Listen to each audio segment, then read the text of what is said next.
Today we're going to have an up-close look at the JBL C608GTI component speaker system. First part that we're going to look at here is the crossover. Now, as you can see, the crossover has a thin clear case and is completely open, so you can see everything that goes on inside of it. Now, inside of it is where you can have all of your adjustments, and then of course where all your wires hook up. Now, this case does not come off this easy. These little clips right here are pretty hard to get off, so be prepared to have that be kind of a pain when you go and do this.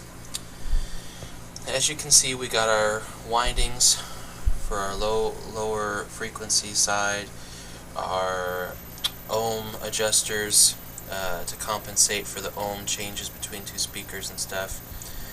Here also, as you can see, we have our tweeter level adjustment, and as you can see between all of them there, it tells you which order to put them for what you're doing, and they just simply come off like that, and they are just a tiny little piece. Let the camera focus on there, and that's what you get is on that. And just three little prongs down in there will run and change according to this. So stick that back on there. Once again, let the camera focus on those. All of the ohm adjustments, they're not adjustments, they're compensators for between the woofer and tweeter. There's the input, and then woofer, tweeter, so on. And yeah, that's pretty much the inside of the crossover. You can do a lot with them. I have plans to do some cool stuff with it when we put it in the F250. The next part here is going to be the tweeter. These are a little over 1 inch in diameter, and they are a titanium dome tweeter, as reminded by my friend For Life JBL. And if we can get closer here, let the camera focus on it. Takes a little while. You can almost see the surround on the tweeter there. It is titanium, the dome is. It's an edge-driven tweeter, so the voice coil drives the edge of the tweeter, not in the middle portion like a normal speaker does, so that adds to strength and reliability and rigidness of everything. As you can see, it's in the tilting case here that I put in. You have this nut back here that you can loosen. You twist it like that, and the whole tweeter can have its axis changed to face at the listener, which is better for staging and imaging, things of that nature. So that's the cool part about that. And now my favorite part of the GTI component system is going to be the woofers. These woofers are quite something else.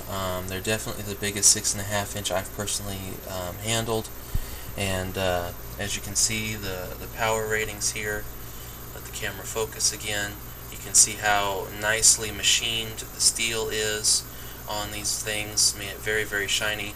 Now you might think 150 watts RMS means for the set. This is specifically for just this woofer. 150 watts RMS per 6.5 inch woofer. So that's 300 watts RMS total that you can put to this set, and yes, that means 1200 peak watts that this set can handle, and those are not inflamed numbers. JBL specifically tests their stuff to handle the numbers they say. Get a really good look here at the looks and everything of the back sticker there. You know, the company JBL is owned by Harman International, so, and they're actually out of Woodbury, New York, so it's pretty cool stuff. There is the screw for the phase plug on the front. The wires, as you can see, are going to thread on to the, or be screwed onto the basket rather than just a press-on things. These things put out tremendous mid-bass So you're going to want to make sure that that wire is going to stay put. That's why they put these little speaker screws here for the speaker wire. Cast aluminum basket. Get close enough here, the camera will focus on the aluminum, and you'll be able to see the texture of it. And there you go. It's actually a very cool looking setup on there. Let's go ahead and flip this thing over.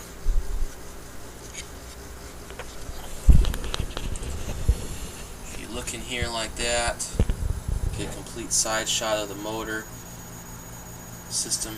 You're going to see the bottom plate, the ferrite, and then the silver part there that's all nicely machined is the top plate. Top plate's nicely hidden inside.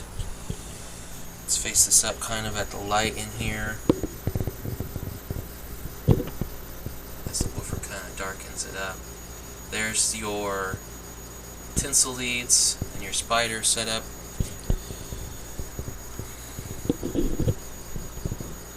Just kind of giving you a good shot here. The camera cannot fit in that gap in there, so there's the spider. Now this is an edge wound voice coil. The technology is kind of new to me. I haven't studied up too much. It basically allows for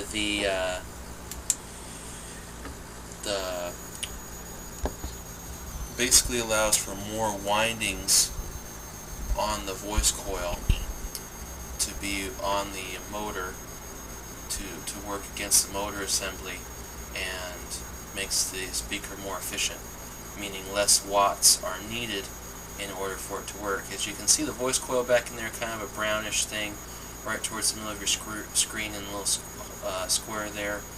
The voice coil is back in there. So these things in the paperwork says for performance reasons to have as minimum of 50-55 watts RMS to run. I've had them just the woofer itself hooked up to about 15 watts, and it still sounded pretty damn good. So it's still got the woofer moving quite a bit. As you can see, this is the phase plug in the center here. A lot of people would think that this is a tweeter, but as you can see, it is not. It's just a solid hunk of plastic. The phase plug in the middle there. The cone on this woofer is anodized aluminum, so ruggedness is still there, very strong. It's not just going to break on you.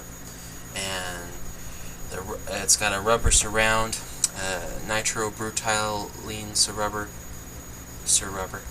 rubber surround. So that's what that is. We look straight down on the woofer here. We're going to see that the whole thing looks like it takes up a lot of cone area, which it does, but see, compared to other 6.5-inch woofers, it actually puts out just as much sound, if not more, because of just the design of the efficiency and everything of it.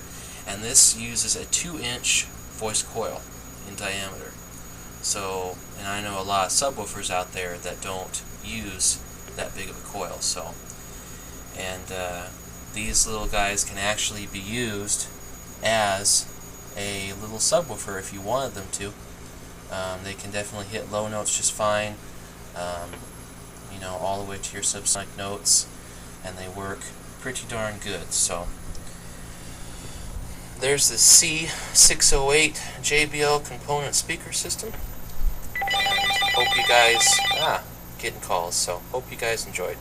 Bye.